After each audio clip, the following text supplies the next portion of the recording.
안녕하십니까. 5분 인문학의 신동열입니다. 오늘은 어디로 가고 있는가 라는 주제로 생각을 나눠볼까 합니다. 영려 과객, 세상은 여관과 같고 인생은 나그네와 같다고 했습니다. 삶은 여정입니다. 늘 어디론가 향하고 어디론가 가고 있는 진행형이죠.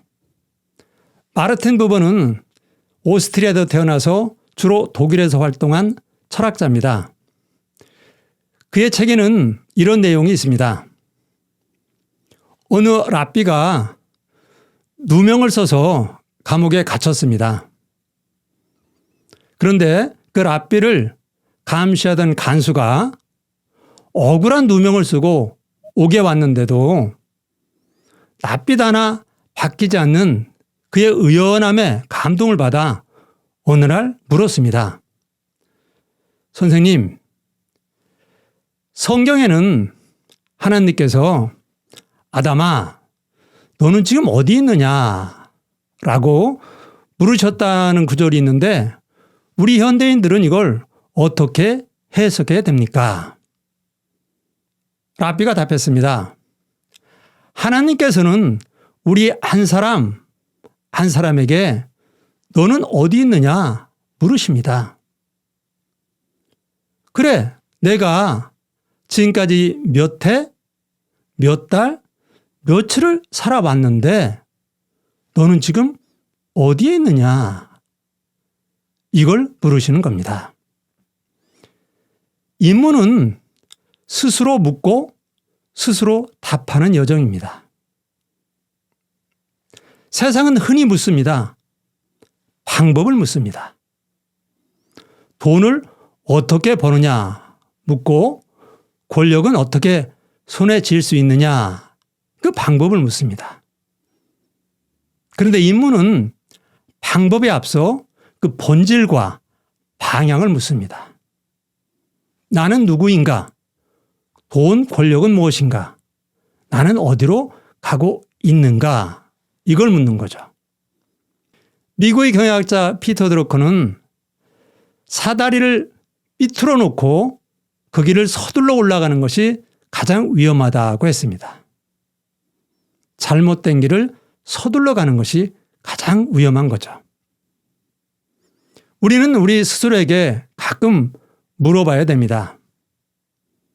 지금 나는 어디로 가고 있는가? 내가 서 있는 위치는 어디인가? 그래, 내가 40, 50, 60을 살아왔는데 지금 걷는 방향이, 걷는 속도가 나에 맞는 것인가? 이런 생각을 하고 주변을 자주 둘러봐야 내가 바른 길에서 어긋나는 일이 적어집니다. 말씀드린 것처럼 인문은 스스로 묻고 스스로 답을 내는 길이라고 했습니다. 이제 하나님께서 던져주신 그 물음, 너는 지금 어디 있느냐? 이것을 내가 나에게 묻고 내가 답을 할 차례입니다. 그래, 너는 어디 있느냐? 그래, 너는 지금 어디로 가고 있느냐? 저도 오늘 이 물음에 대답을 한번 고민해 봐야겠습니다. 5분 인문학 신동열이었습니다.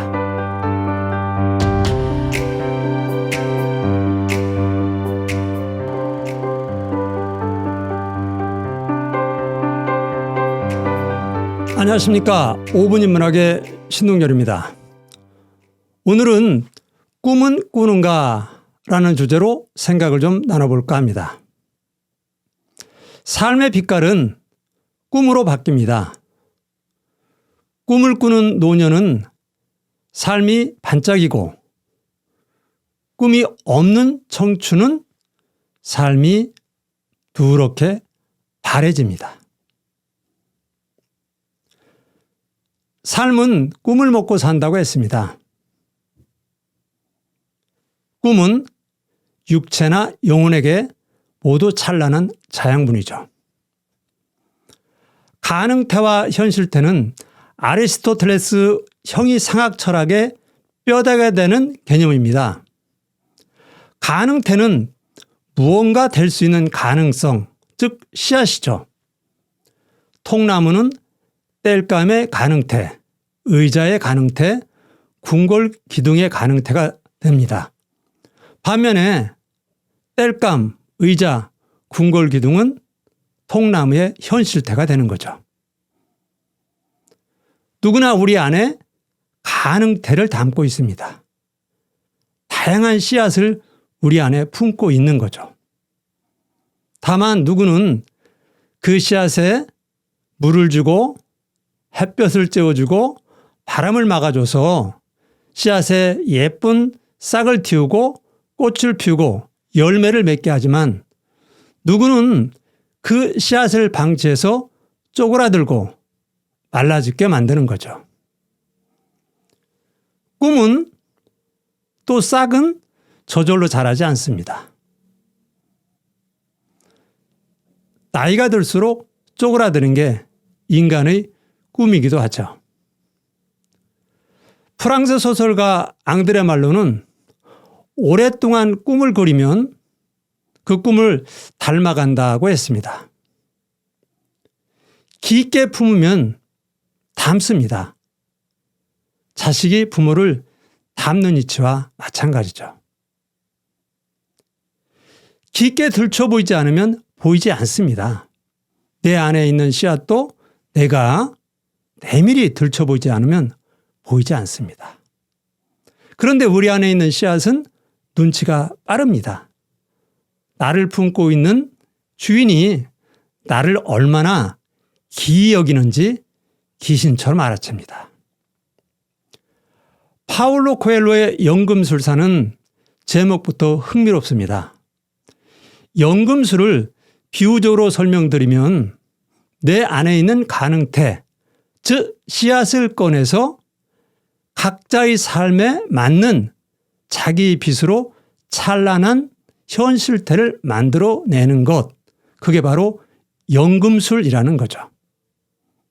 그러니까 내 안에 씨앗에 물을 줘서 싹을 틔워서 열매를 맺고 꽃을 피우고 하는 것은 그 일을 맡고 있는 각자가 바로 연금술사인 거죠.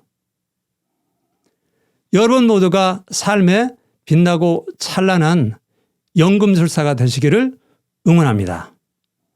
5분 인문학 신동열이었습니다.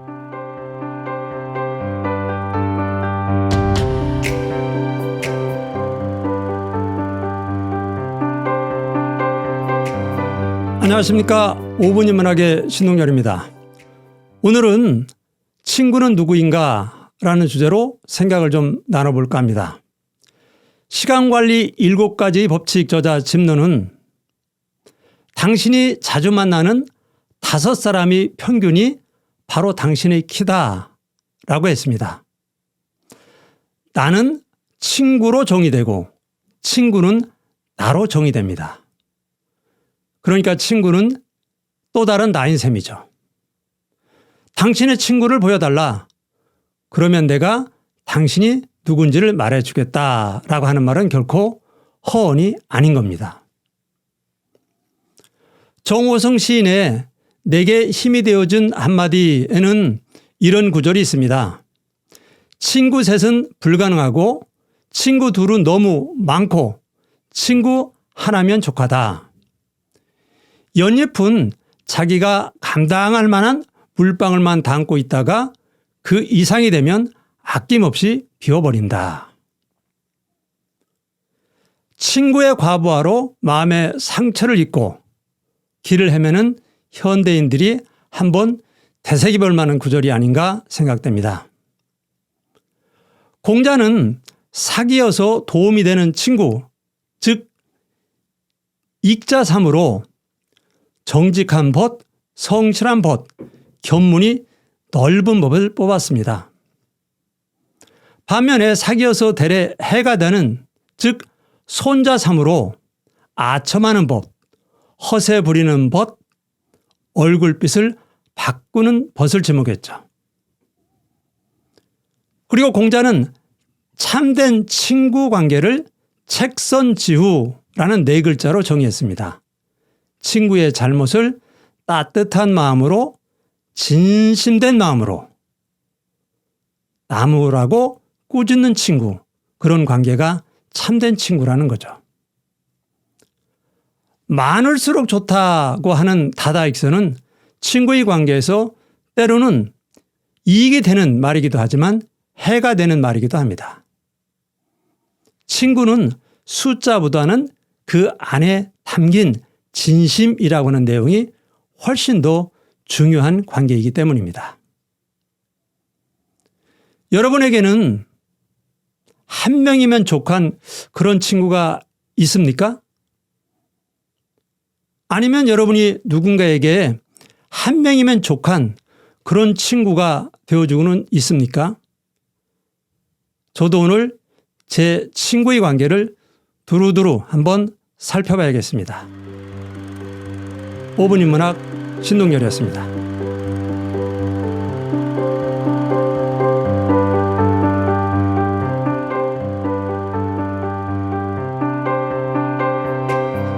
안녕하십니까. 5분 인문학의 신동열입니다. 오늘은 경험의 함정이라는 주제로 생각을 좀 나눠볼까 합니다. 우리는 두 마리의 개를 데리고 다닌다. 한 마리는 편견이고 또 한 마리는 선입견이다. 우스갯말 같지만 인간 인식의 오류를 날카롭게 풍자한 말입니다. 베이컨과 데카르트는 철학의 암흑이라고 불리는 중세를 건너서 근대의 문을 연 두 철학자입니다. 두 철학자의 공통 키워드는 인식론입니다. 인식론은 우리가 암과 진리에 어떻게 다가갈까 하는 방법론이죠. 데카르트는 인간이 경험이 없어도 이성으로 진리에 접근할 수 있다고 했지만 베이컨은 경험이라는 디딤돌을 딛고 우리가 암과 진실로 다가가야 한다고 말했습니다. 경험론과 합리론이죠. 경험을 중시한 베이컨도 경험을 맹신하지는 않았습니다. 경험의 한계를 이미 간파한 거죠.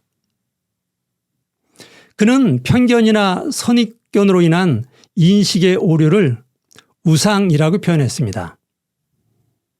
종족의 우상, 동굴의 우상, 시장의 우상, 극장의 우상, 이른바 4대 우상이 그것이죠.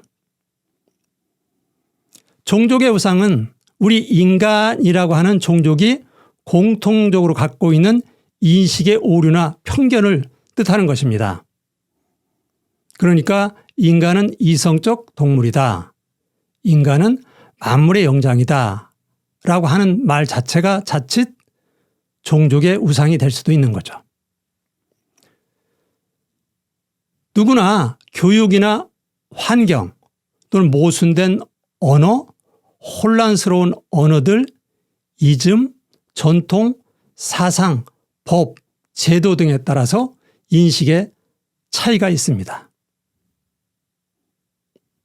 소고기를 좋아하는 사람도 있고 소를 우상시하는 사람도 있죠.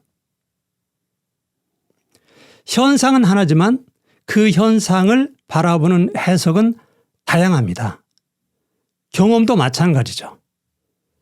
하나의 경험이라 하더라도 그것을 바라보는 시각에 따라서 해석이나 의미가 달라지죠. 또 같은 경험도 시대에 따라서 해석이나 의미가 달라지는 거고요.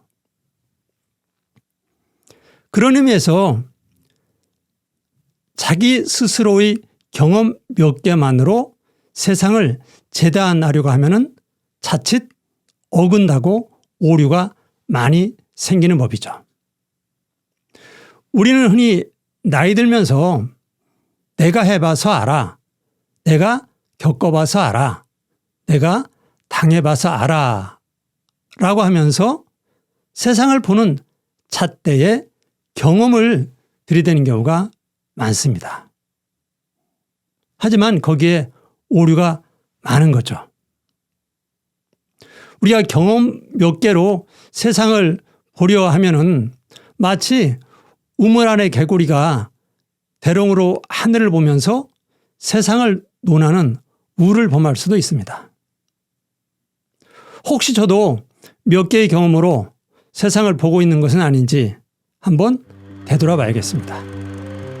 5분 인문학 신동열이었습니다.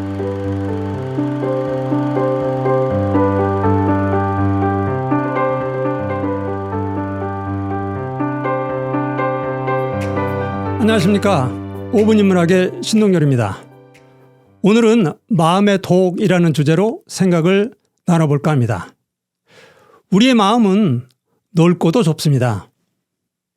세상을 다 품다가도 좁쌀 하나 담지 못하기도 하죠. 우리 안에는 여럿이 모여 삽니다. 선도 있고 악도 있고 독도 있고 약도 있습니다. 남을 찌르기도 하고 그 상처를 보듬기도 하죠. 마음은 늘 오락가락 출렁댑니다. 그러니 세상에서 최고의 이야기꾼은 바로 마음인 셈이죠. 신의 죽음을 선언한 철학자가 독일의 니체입니다. 한 철학자의 선언으로 신이 죽고 살리는 없겠지만 현대 철학자의 절반 이상이 니체 덕분에 밥을 먹고 산다고 할 정도로 현대 철학에서 니체가 차지하는 위상은 뚜렷합니다. 그는 인간의 속내를 꿰뚫는 많은 말들을 남겼습니다. 그중 제가 가끔 새겨보는 명구가 있습니다. 베푼 선행을 마음에 오래 담으면 결국 독이 된다. 오늘은 이와 관련해 제 졸시 한 편을 읽어드리겠습니다. 독. 나는 니체를 좋아한다. 신은 죽었다는 그런 거창한 얘기는 잘 모르지만 음흉한 인간 속내 그 구석을 찌르는 송곳이 날카롭다. 니체는 말했다. 그대 베푼 작은 선행 머리에 오래 담아두면 훗날 독이 된다고. 어느 날 내 맘에도 독이 생겼다. 어줍잖은 그 작은 것들 애처롭게 매달려 온몸에 독을 퍼뜨린다. 니체의 말이 떠오른다. 무릎치고 새긴 그 말. 왠지 민망하고 부끄러워 씩 웃었다. 찹스러운 것 절반쯤 우수수 떨어진다. 또 한 번 호탕하게 웃으며 남은 것마저 털어낸다. 그렇습니다. 베푼 선행, 베푼 마음을 내 안에 오래 품고 있으면 섭섭함으로, 아쉬움으로, 때로는 노여움으로 돌아와 결국 마음에 독이 됩니다. 혹여 여러분 마음속에서 독이 되려고 하는 것들이 있습니까? 호탕하게 웃으시면서 한번 훌훌 털어내시죠. 5분 인문학 신동열이었습니다.